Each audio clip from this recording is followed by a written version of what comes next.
स्वागत है आपका अपने YouTube channel Sarvodaya science and techno में। तो पिछले क्लास में हम पढ़े थे आवेशों के बारे में और आवेशों के गुण के बारे में। उसमें से थोड़ा ध्यान रखिए, जो तीसरा हमने आवेश का गुण पढ़ा था कि किसी निकाय का कुल आवेश जो है वो किसके बराबर होगा, इलेक्ट्रॉन पर आवेश के पूर्णांक गुणज के। इसको एक और नाम से जाना जाता है, इस गुण को जाना जाता है आवेशों का क्वांटीकरण के नाम से। तो ध्यान देंगे, तीसरे गुण का नाम क्या होगा, आवेशों का क्वांटीकरण। आज हम पढ़ने वाले हैं वैद्युत धारा एवं विभवांतर के बारे में। वैद्युत धारा एवं विभवांतर, ठीक है। तो सबसे पहले हम देखते हैं वैद्युत धारा, इलेक्ट्रिक करंट। ये होता है आवेश प्रवाह का दर, आवेश प्रवाह का दर। कौन सा दर, समय दर। आवेश प्रवाह के समय दर को वैद्युत धारा कहा जाता है, वैद्युत धारा कहते हैं। अब किसी भी चीज का समय दर मतलब वो चीज बटे समय, तो क्या हो गया, वैद्युत धारा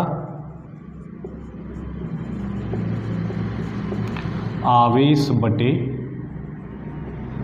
समय। यही कह रहे हैं आवेश प्रवाह का समय दर, आवेश का समय दर, ठीक है। ये हो गया वैद्युत धारा, ठीक है। आई यहाँ दिखाते हैं Q, यहाँ दिखाते हैं T। बहुत सारे बुक में आवेश को स्मॉल q के जगह बड़े Q से भी दिखाया जाता है, कैपिटल Q से भी दिखाया जाता है। अब इसका हम इकाई देखें, इकाई, I का इकाई, आवेश का इकाई होता है कूलाम और समय का इकाई होता है सेकंड। तो क्या हो गया, कूलाम बटे सेकंड। इसी को हम लिख सकते हैं कूलाम पर सेकंड, ठीक है। कूलाम प्रति एकांक सेकंड, और कूलाम प्रति एकांक सेकंड को ही बोला जाता है एम्पियर, एम्पियर। इसको कैपिटल ए से दिखाया जाता है। तो वैद्युत धारा की इकाई क्या हो गई, एम्पियर। कूलाम पर सेकंड बोलें, कूलाम पर सेकंड को ही एम्पियर कहा जाता है, ठीक है। तो वैद्युत धारा की इकाई हो गई क्या, एम्पियर। अब इसके बारे में थोड़ा और जान लेते हैं कि वैद्युत धारा अदिश राशि होती है, वैद्युत धारा अदिश राशि होती है। लेकिन हम जब भी वैद्युत धारा पढ़ते हैं तब हम पढ़ते हैं कि इसका दिशा बैटरी के धनात्मक सिरे से ऋणात्मक की ओर होता है, जबकि सही मायने में इसका कोई भी दिशा नहीं होता है। तभी तो है ना, अदिश राशि है मतलब इसका कोई भी दिशा नहीं होता। लेकिन जब भी हम बैटरी बनाते हैं या सेल बनाते हैं तो सेल या बैटरी के धनात्मक सिरे से ऋणात्मक सिरे की ओर इसका क्या लिया जाता है, दिशा लिया जाता है। अब बात है कि जब अदिश राशि है तो दिशा क्यों लिया गया, तो अदिश राशि है लेकिन धारा का दिशा केवल धारा के चुंबकीय प्रभाव के अध्ययन के लिए लिया जाता है। धारा के चुंबकीय प्रभाव के अध्ययन करने के लिए धारा का दिशा धनात्मक, बैटरी के धनात्मक सिरे से बैटरी के ऋणात्मक सिरे की ओर माना जाता है, होता नहीं है, केवल माना जाता है, ताकि हम उसके बारे में अध्ययन कर सकें। ये जो धारा है ये चुंबकीय प्रभाव दिखाएगा जो हमारे बाद के चैप्टर में आने वाला है। उसके प्रभाव को पढ़ने के लिए इसका दिशा को हम मानते हैं, होता नहीं है, अदिश राशि ही है। तो इसको क्या लिखेंगे, धारा का दिशा इलेक्ट्रॉन प्रवाह के विपरीत दिशा में लिया जाता है, होता नहीं है, केवल लेते हैं ताकि हम इसके बारे में अध्ययन कर सकें। क्या होता है कि ये बैटरी हम इस तरीके से बनाते हैं तो बैटरी के ऋणात्मक सिरे से धनात्मक की ओर इलेक्ट्रॉन का प्रवाह इस तरीके से होता है। बैटरी के ऋणात्मक से चल के धनात्मक की ओर इलेक्ट्रॉन आता है, उसके विपरीत दिशा में, मतलब इस दिशा में हम धारा लेते हैं केवल, मतलब इलेक्ट्रॉन प्रवाह के विपरीत दिशा में। धारा का दिशा इलेक्ट्रॉन प्रवाह के विपरीत दिशा में लिया जाता है या बैटरी के धनात्मक से ऋणात्मक की ओर लिया जाता है, ठीक है, ताकि हम इसके चुंबकीय प्रभावों का अध्ययन कर सकें। सही मायने में एक अदिश राशि है। अब कई जगह जब न्यूमेरिकल पूछेगा आपको तो यहाँ से Q के जगह Ni रख देगा, जैसे पिछले क्लास में पढ़े थे Q = Ni/T। ऐसे भी यहाँ से न्यूमेरिकल सवाल आपसे पूछे जा सकते हैं जहाँ Q = Ni/T, ठीक है। अब देखिए यहाँ एक और सवाल क्या बनता है, बोलता है कि एम्पियर को परिभाषित कीजिए। किसका? 1 एम्पियर, ठीक है, या केवल एम्पियर लिख दे।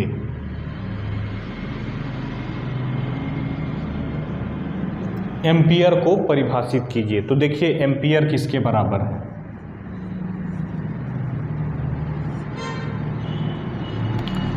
कूलाम बटे सेकेंड। तो इसको मैं ऐसा लिख सकता हूँ, 1 एम्पियर बराबर 1 कूलाम बटे 1 सेकेंड। अब इसी को शब्दों में लिखेंगे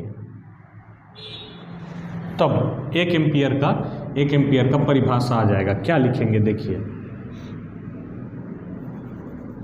क्या लिखेंगे? ये है आवेश प्रवाह, ठीक है, ये है समय। अगर एकांक समय में देखिए क्या लिखा है, 1 सेकेंड, 1 सेकेंड समय में एकांक आवेश प्रवाह होता है। एकांक मतलब 1, अगर एक समय में एकांक आवेश प्रवाह होता है तब धारा को 1 एम्पियर बोला जाता है।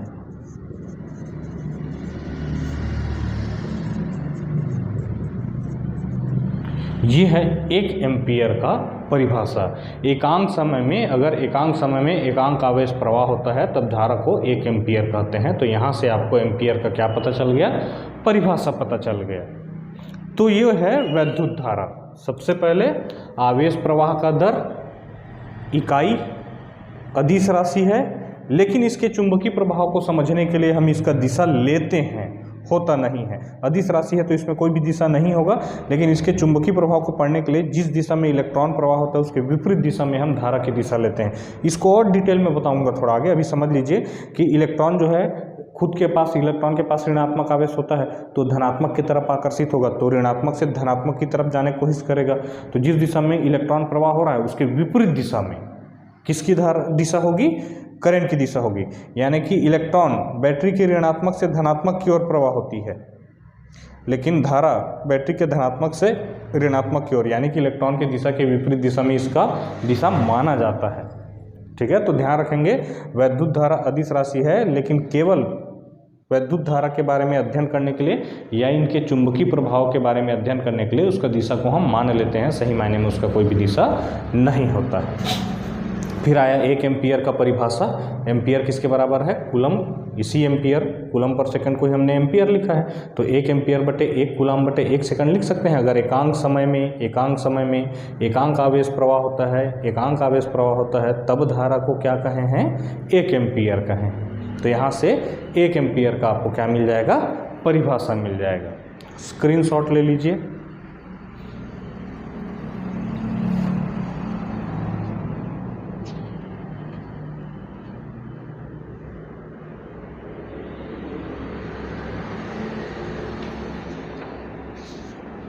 चलिए आगे बढ़ते हैं।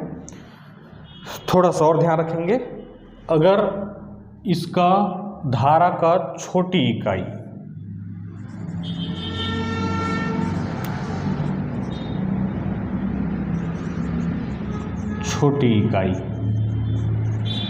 कभी कभी आपको देखने को मिलेगा मिली एम्पियर।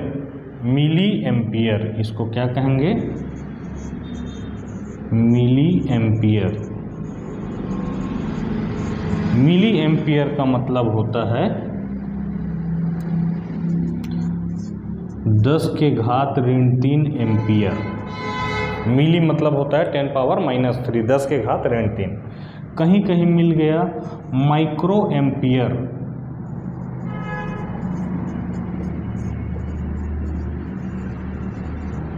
और माइक्रो का मतलब होता है 10⁻⁶, तो इसको क्या लिखेंगे? 10⁻⁶ एम्पियर। ठीक है, चलिए आगे बढ़ते हैं। आते हैं वैद्युत विभव और विभवांतर की ओर।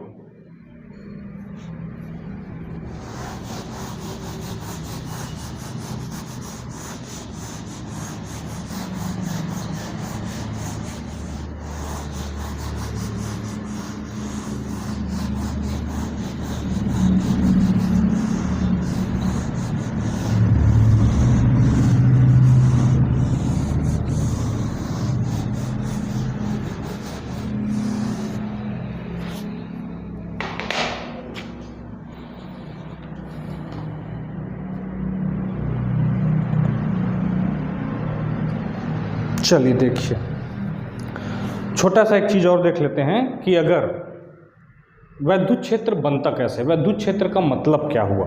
वैद्युत विभव को समझने के लिए थोड़ा सा बेसिक तौर पे जो आपके बुक में हल्का फुल्का दिया है उसको थोड़ा बताने की कोशिश करता हूँ। देखिए, वैद्युत क्षेत्र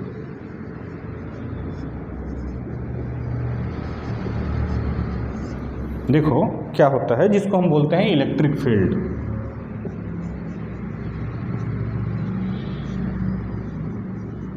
अब जैसे हमने पढ़ा है कि दो आवेश एक दूसरे को या तो आकर्षित करेंगे या प्रतिकर्षित करते हैं। सजाती होगा प्रतिकर्षित करेगा, विजाती होगा आकर्षित करेगा। तो ऐसा तो नहीं है कि एक आवेश को हम भिलाई में रख दें और एक आवेश को हम रायपुर में रख दें और वो दोनों आकर्षित या प्रतिकर्षित करें। ठीक है, इसका मतलब ये है कि दोनों एक दूसरे के रेंज में होगा। मतलब पहला आवेश दूसरे आवेश पर बल तभी लगा सकता है जब पहले आवेश के प्रभाव में दूसरा आवेश हो। ये प्रभाव जो रेंज बोल रहे हैं उसी को बोलते हैं इलेक्ट्रिक फील्ड, यानी कि वैद्युत क्षेत्र। किसी आवेश के चारों ओर का वह क्षेत्र जिसमें कोई दूसरा आवेश आकर्षण या प्रतिकर्षण बल महसूस कर सके, तो हम क्या कहेंगे? वैद्युत क्षेत्र इलेक्ट्रिक फील्ड को किसी आवेश के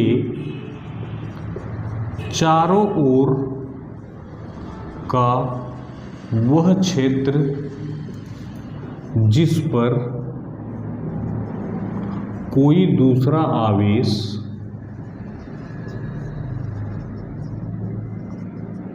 आकर्षण या प्रतिकर्षण बल महसूस कर सके।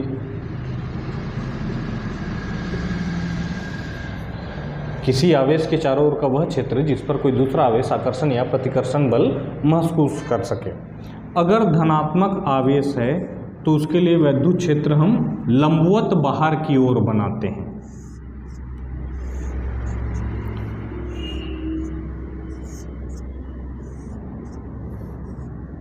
और ऋणात्मक है तो उसके लिए वैद्युत क्षेत्र रेखा लंबवत अंदर की ओर बनाते हैं।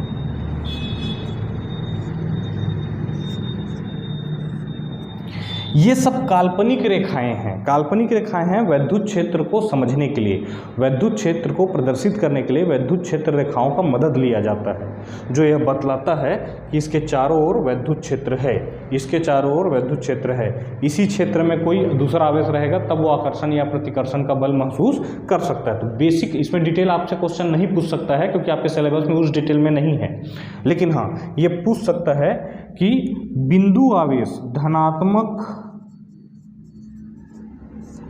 बिंदु आवेश के कारण वैद्युत क्षेत्र, इसको कैसे बोलेंगे, लंबवत बाहर की ओर, और ये ऋणात्मक बिंदु आवेश के कारण वैद्युत क्षेत्र, ये कैसा है, लंबवत अंदर की ओर। सॉरी, तो ये धनात्मक बिंदु आवेश और ऋणात्मक बिंदु आवेश। बिंदु आवेश मतलब पूरे आवेश को एक जगह केंद्रित मान लिया गया है, उसको बिंदु आवेश कहते हैं। तो इसके कारण धनात्मक के कारण लंबवत बाहर की ओर, ऋणात्मक के कारण लंबवत अंदर की ओर। 12th क्लास में आप पढ़ेंगे कि लंबवत बाहर की ओर ही क्यों है, लंबवत अंदर की ओर क्यों है, अभी के लिए ज़्यादा हो जाएगा। ठीक है, तो हम क्या बोल रहे हैं, वैद्युत क्षेत्र क्या बोल रहे हैं, किसी आवेश के चारों ओर का वह क्षेत्र जिस पर कोई दूसरा आवेश आकर्षण या प्रतिकर्षण का बल महसूस कर सके। इसके लिए लंबवत बाहर की ओर, धनात्मक के लिए, और ऋणात्मक के लिए लंबवत अंदर की ओर। धनात्मक से बाहर की तरफ और ऋणात्मक अंदर की तरफ। ठीक है, अब इसको जब समझ लेंगे तो हम बड़ा आसानी से विभवांतर और विभव समझ पाएंगे। ठीक है, तो वैद्युत विभव और वैद्युत विभवांतर में थोड़ा सा अंतर है, जिसको बहुत सरल तरीके से आपको बताने का मैं कोशिश करता हूं। पहले इसका स्क्रीनशॉट ले लीजिए।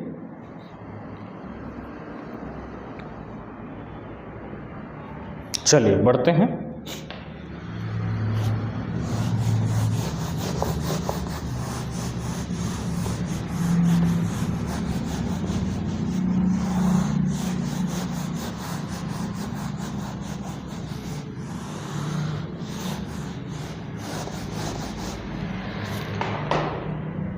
आपके बुक में थोड़ा सा वैद्युत क्षेत्र की तीव्रता दिया है,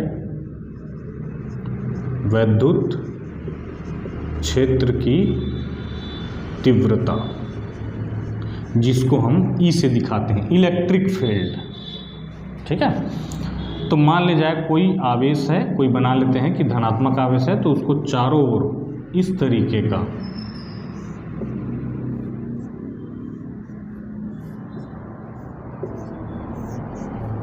मान लेते हैं कि कैपिटल Q है, इस तरीके का क्षेत्र है। तो ये क्या बोलता है कि किसी बिंदु पर वैद्युत क्षेत्र की तीव्रता चाहिए, किसी बिंदु पर वैद्युत क्षेत्र की तीव्रता चाहिए। जैसे मुझे यहाँ पर तीव्रता चाहिए, तो क्या बोलता है, वैद्युत क्षेत्र की तीव्रता क्या होता है कि इस जगह पर मैं एकांक धनात्मक आवेश रखूँगा, एकांक धनात्मक आवेश रखूँगा, तो वह कितना बल महसूस करेगा, उसी बल को वैद्युत क्षेत्र की तीव्रता कहते हैं। तो ये क्या बोलता है, बल प्रति एकांक आवेश, बल प्रति एकांक आवेश। अब देखिए परिभाषा कैसे लिखा रहता है, वैद्युत क्षेत्र की तीव्रता का परिभाषा, किसी वैद्युत क्षेत्र में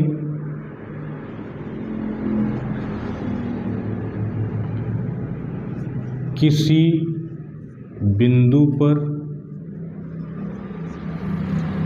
किसी वैद्युत क्षेत्र में किसी बिंदु पर एकांक आवेश जितना बल महसूस करता है, जितना एकांक आवेश जितना बल महसूस करता है,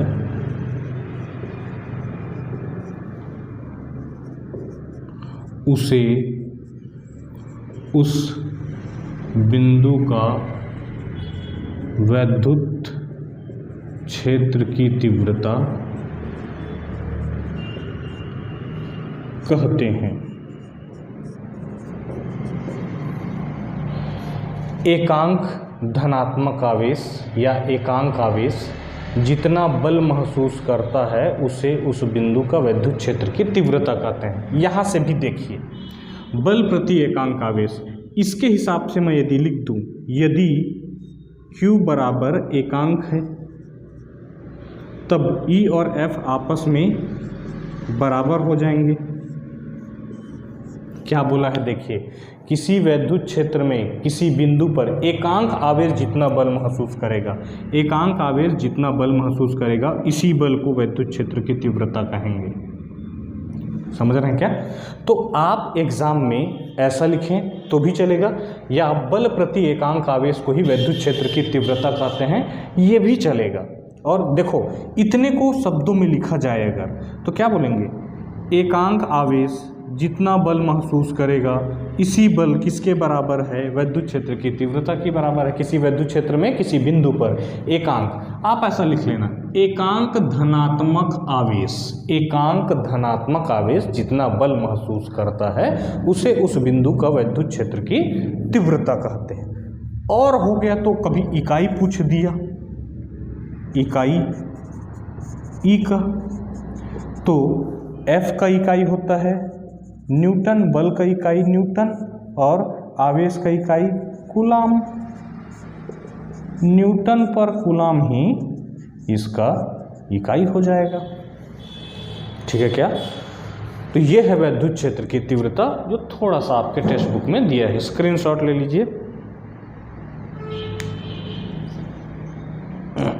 चलिए बढ़ते हैं।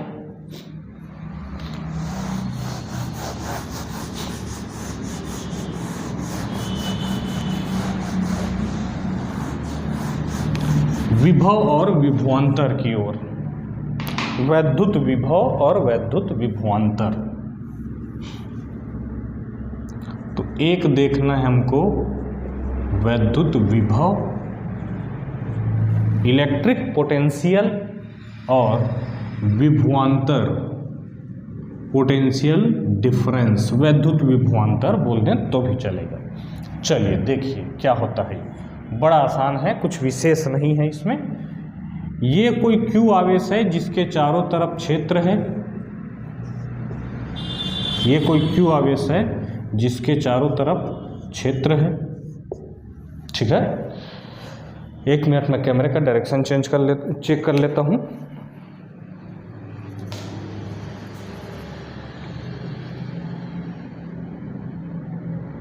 ठीक है, चलिए देखिए, तो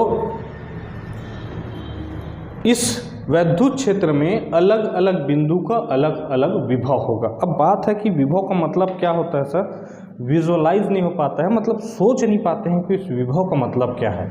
एक पढ़ने से ये होता है कि एग्जाम में लिखने लायक तो हम समझते हैं, पर सही में ये महसूस नहीं कर पाते कि ये विभव क्या होता है, विभवांतर क्या होता है। विभव सुनिए, एक प्रकार का उस बिंदु के ऊर्जा को दिखा रहा है, उस बिंदु के पास कितना ऊर्जा है, मतलब उस जगह पर अलग अलग जगह पर अलग अलग विभव, मतलब क्या बता रहा है कि ये जो Q आवेश है ना, उसका प्रभाव अलग अलग जगह पर अलग अलग होगा, उसी के प्रभाव को माप रहा है विभव बोल के, कि यहाँ पर इस आवेश का यहाँ पर ज़्यादा प्रभाव है तो यहाँ पर ज़्यादा विभव है। इस आवेश का जैसे पास में ज़्यादा प्रभाव रहेगा, दूर में कम प्रभाव रहेगा, इसका मतलब ये जो विभव है वो क्या हो जाएगा, दूरी बढ़ने पर कम होते जाएगा। भाई उस आवेश के आसपास में उस आवेश का प्रभाव ज़्यादा रहेगा तो विभव भी ज़्यादा रहेगा, जबकि दूरी बढ़ने पर इसका प्रभाव क्या हो जाएगा, कम हो जाएगा, यानी कि इसका विभव भी क्या हो जाएगा, कम हो जाएगा। तो किसी उस आवेश के प्रभाव को बता रहा है विभव, विभव उस बिंदु का ऊर्जा है मान लो। इस आवेश के कारण अलग अलग जगह पर अलग अलग एनर्जी होगा, ऊर्जा होगा, उसी को दिखा रहा है। और दो बिंदुओं के विभव में जो अंतर है उसी को कह देते हैं विभवांतर। अब इसको मापने का तरीका अलग है।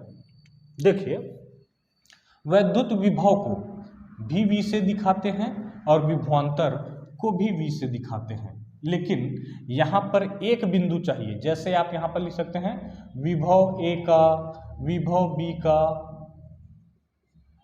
या विभव C का, और यहाँ पर दो बिंदु का लगेगा, जैसे कि A और B के बीच विभवांतर, B और C के बीच विभवांतर, या ए और सी के बीच विभवांतर, तो विभवांतर के लिए 2 बिंदु चाहिए जबकि विभव के लिए केवल 1 बिंदु चाहिए। और अनंत के विभव को, अनंत दूरी पर कोई बिंदु है उसके विभव को हम शून्य मानते हैं, वहाँ कोई विभव नहीं होगा। तो क्या बोलते हैं, मान लेते हैं ये अनंत है, इन्फिनिटी है, इसको इससे दिखाते हैं, यहाँ का विभव क्या माना जाता है, शून्य माना जाता है। अब जितने भी हम एक्सपेरिमेंट करेंगे, प्रैक्टिकल करते हैं, जितने भी परीक्षण करते हैं, उसमें सब में धनात्मक एक आवेश से परीक्षण किया जाता है। यही कारण है कि धनात्मक एकांक आवेश का दूसरा नाम है परीक्षण आवेश, टेस्ट चार्ज, परीक्षण आवेश। तो सारे के सारे एक्सपेरिमेंट, परीक्षण हम एकांक धनात्मक आवेश से करेंगे, या धनात्मक एकांक आवेश, एकांक धनात्मक आवेश, या परीक्षण आवेश, एक ही बात है। परिभाषा क्या बोलता है, एकांक धनात्मक आवेश को, एकांक धनात्मक आवेश को अनंत से किसी बिंदु पर लाने में जो आप कार्य करेंगे, ध्यान से सुनिए, एकांक धनात्मक आवेश को कहाँ से ला रहे हैं, अनंत से, जहाँ पर किसी प्रकार का विभव नहीं है। अनंत के विभव को क्या माना जाता है, शून्य माना जाता है। तो एकांक धनात्मक आवेश को अनंत से कहाँ लाना है, देखिए अनंत से ला रहे हैं, कहाँ ला रहे हैं, वैद्युत क्षेत्र में ला रहे हैं। तो इसको हम नाम दे रहे हैं कि ये बाहरी वैद्युत क्षेत्र है, बाहरी वैद्युत क्षेत्र है। सर ये बाहरी का क्या मतलब है, देखो ये भी तो आवेश है, तो इसका खुद का भी क्षेत्र होगा, जिसको हम यहाँ उसकी गणना नहीं कर रहे हैं, इसलिए हम क्या बोल रहे हैं, ये हमारे लिए बाहरी वैद्युत क्षेत्र हो जाएगा। इसके पास भी वैद्युत क्षेत्र है, लेकिन एकांक धनात्मक आवेश के पास खुद के पास जो वैद्युत क्षेत्र है उसकी गणना नहीं किया जाता है जब ये सब कर रहे हैं। हम ये मान के चलेंगे कि इसके वैद्युत क्षेत्र के कारण यहाँ कोई प्रभाव नहीं आएगा, इसलिए इसको नाम बाहरी दे रहे हैं, ताकि ये कंफ्यूजन मत हो जाए कि इसी के क्षेत्र में ला रहे हैं क्या।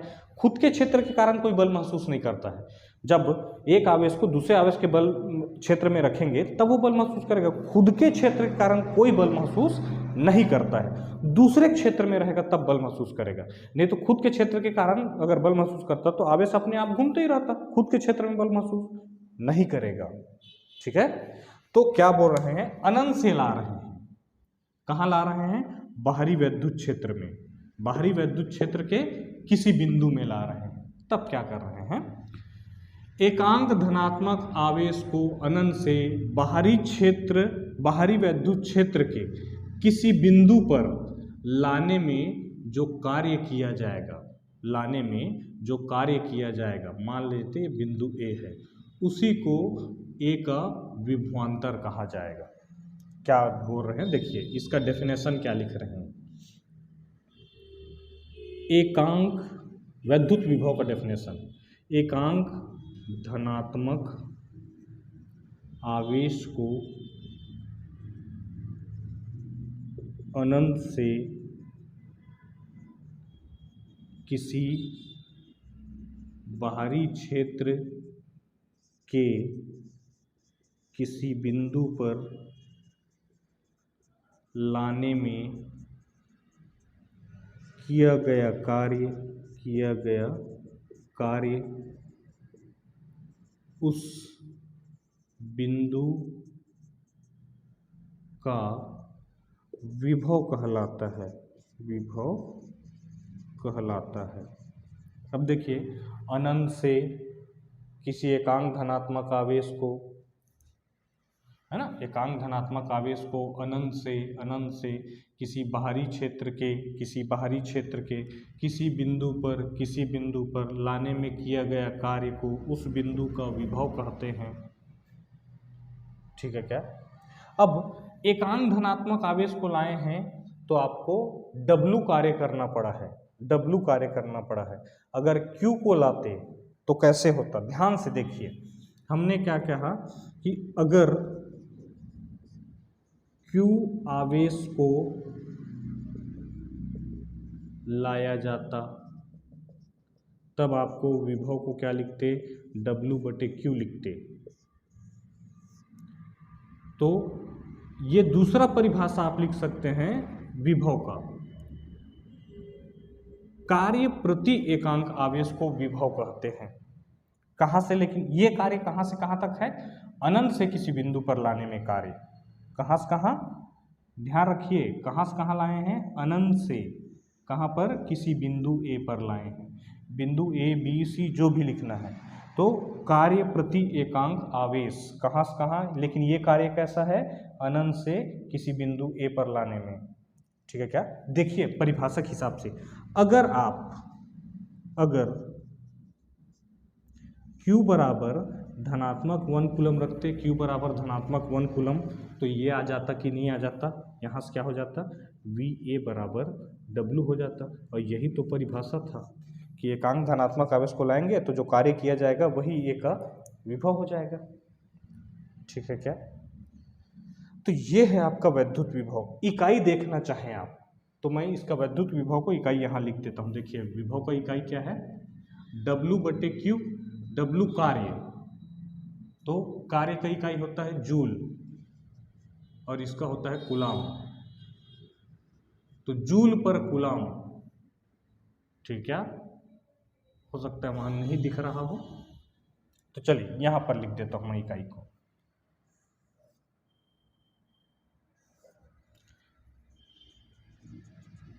ये है कार्य बटे आवेश, तो ये हो जाएगा जूल और ये होगा कूलाम। जूल पर कूलाम, जूल पर कूलाम, और जूल पर कूलाम का दूसरा नाम है वोल्ट। वोल्ट को V से ही दिखाते हैं, तो वोल्ट जो है ये विभव का इकाई हो जाएगा, और वही विभवांतर का भी इकाई होता है वोल्ट। ठीक है, यहां देखते हैं कि विभवांतर क्या है।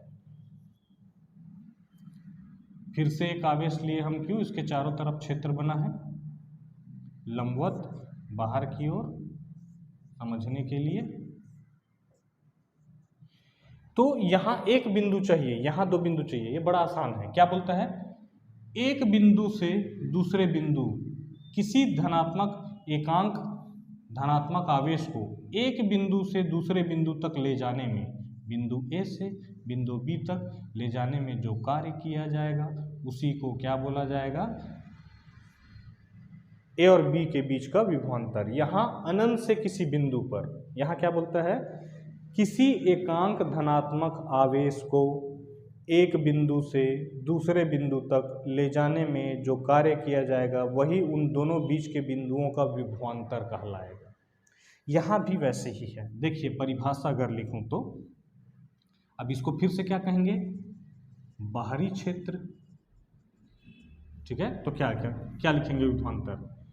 किसी बाहरी क्षेत्र में एकांक धनात्मक आवेश को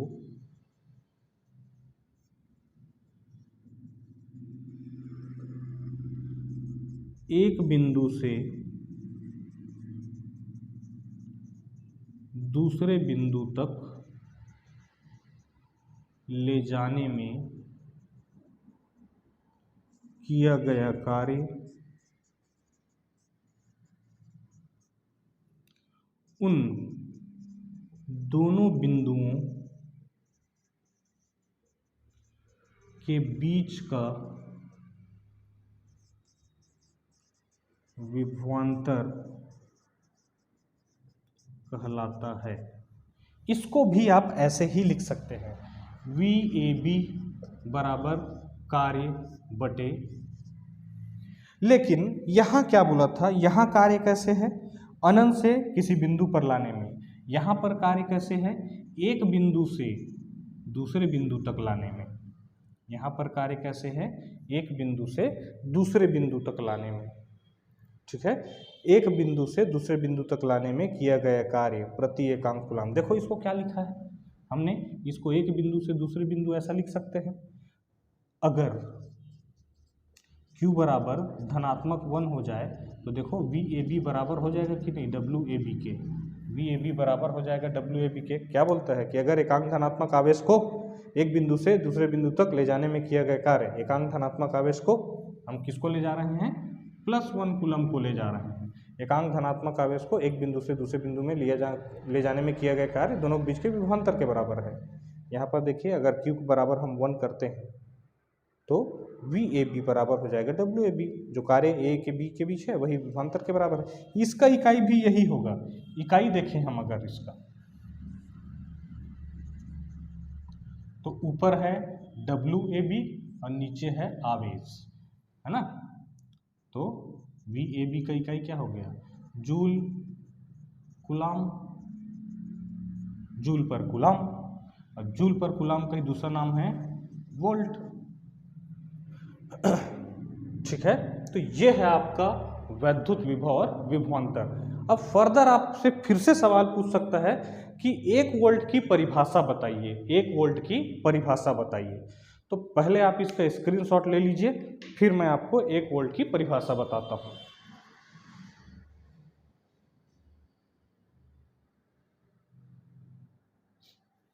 चलिए देखते हैं 1 वोल्ट की परिभाषा। अब 1 वोल्ट की परिभाषा को आप वैद्युत विभव के मदद से भी बता सकते हैं, क्योंकि इसका इकाई भी वोल्ट है, और विभवांतर के मदद से भी बता सकते हैं, क्योंकि इसका इकाई भी क्या है, वोल्ट है। ठीक है, एक छोटा सा चीज और ध्यान रखेंगे, जब आप VAB लिख रहे हैं और अगर आप A से B में जा रहे हैं तो VB माइनस VA लिखेंगे। VAB किसके बराबर है, आप हम मान लेते हैं कि आप A से B के तरफ जा रहे हैं, A से B के तरफ जा रहे हैं, तो इसको क्या बोलना है, विभवांतर है। मतलब A और B के विभव में जो अंतर है उसी को विभवांतर कह रहे हैं। तो इसको क्या कहेंगे, जहां जा रहे हैं वहां का विभव माइनस जहां से आ रहे हैं वहां का विभव। तो VAB किसके बराबर हो जाएगा, जहां जा रहे हैं वहां का विभव माइनस जहां से आ रहे हैं वहां का विभव। इन दोनों बिंदुओं के बीच में विभव में जो अंतर होगा उसी को उन दोनों के बीच का विभवांतर कहेंगे। तो एक तरीके से ये रिलेशन है किसके किसके बीच, वैद्युत विभव और विभवांतर। ठीक है, आप A से B में जा रहे हैं तो B का विभव माइनस A का विभव बराबर एक AB के बीच का विभवांतर। ठीक है,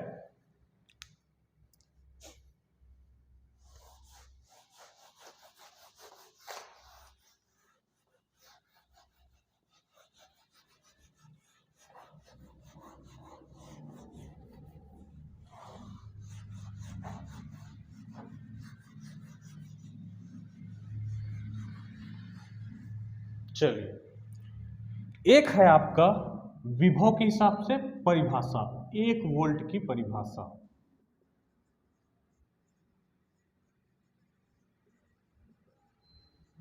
एक वोल्ट की परिभाषा, तो एक है हम विभव के मदद से बताएंगे और एक है विभवांतर के मदद से बताएंगे। विभव क्या बोलता है, विभव VA WA अनंत बटे Q, और विभवांतर क्या बोलता है, इसके पास 2 है WAB, लेकिन कार्य जो किए हैं कहाँ से लाए हैं, A से B तक। यहां आप इसको AB भी लिख दें, कोई फर्क नहीं पड़ेगा। यहां क्या करेंगे, देखिए यहां पर मैं क्या लिखूंगा, 1 वोल्ट, है ना, 1 वोल्ट बराबर 1 जूल बटे 1 कूलम, क्योंकि जूल पर कूलम को ही हमने क्या बोला था। ठीक है, यहां भी सेम लिखूंगा, 1 वोल्ट बराबर 1 जूल बटे 1 कूलम, पर यहां 1 जूल जो कार्य है और यहां 1 जूल जो कार्य है वो अलग है। यहां क्या बोलेंगे आप, यहां देखिए, अगर एकांक धनात्मक आवेश को अनंत से किसी बिंदु पर लाने में, अगर एकांक धनात्मक आवेश को अनंत से किसी बिंदु पर लाने में 1 जूल का कार्य किया जाता है, तब विभव को 1 वोल्ट कहूँगा। यहाँ देखिए, अगर एकांक धनात्मक आवेश को एक बिंदु से दूसरे बिंदु तक ले जाने में एक बिंदु से दूसरे बिंदु तक ले जाने में 1 जूल का कार्य लगता है, तब विभवांतर को 1 वोल्ट कहूँगा। दोनों में अंतर है, लेकिन दोनों ही सही हैं। यहाँ पर जो कार्य है 1 जूल वो अलग जगह का है, यहाँ पर जो कार्य है 1 जूल वो अलग जगह का है। यहाँ क्या कहेंगे, अगर 1 कूलाम को या एक धनात्मक आवेश को अनंत से बाहरी क्षेत्र के किसी बिंदु पर लाने में 1 जूल का कार्य करना पड़ता है,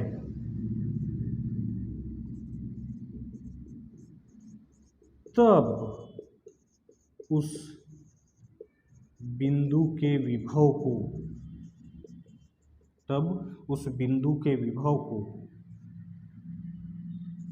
1 वोल्ट कहा जाएगा।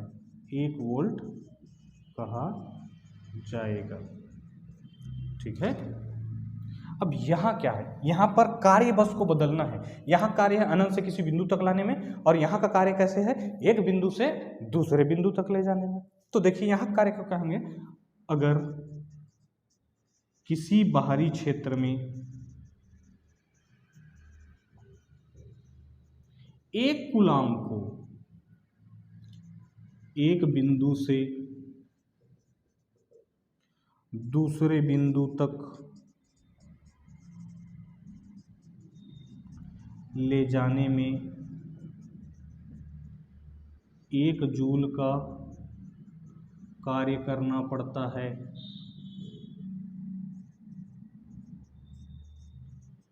तब उन दोनों बिंदुओं के बीच के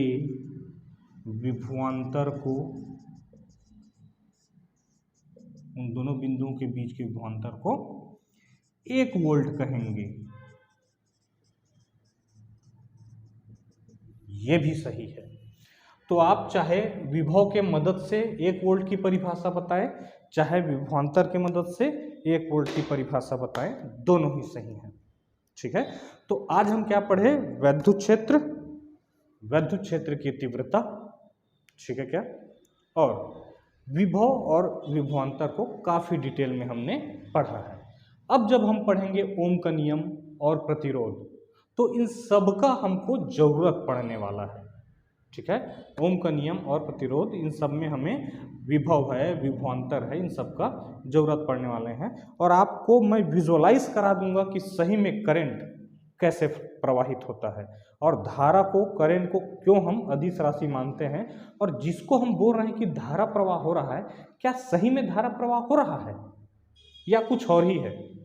ठीक है। इन सब के बारे में आपको पता चलेगा अगले क्लास में, जब हम ओम का नियम से चालू करेंगे और इन सब जो पढ़े हैं उन सब का एप्लीकेशन रहेगा। प्रतिरोध के बारे में पढ़ेंगे, तब आपको एक्चुअल कैसे धारा प्रवाह होता है, क्यों हम धारा प्रवाह हो रहा है बोलते हैं, जबकि धारा कैसी राशि है, अदिश राशि है।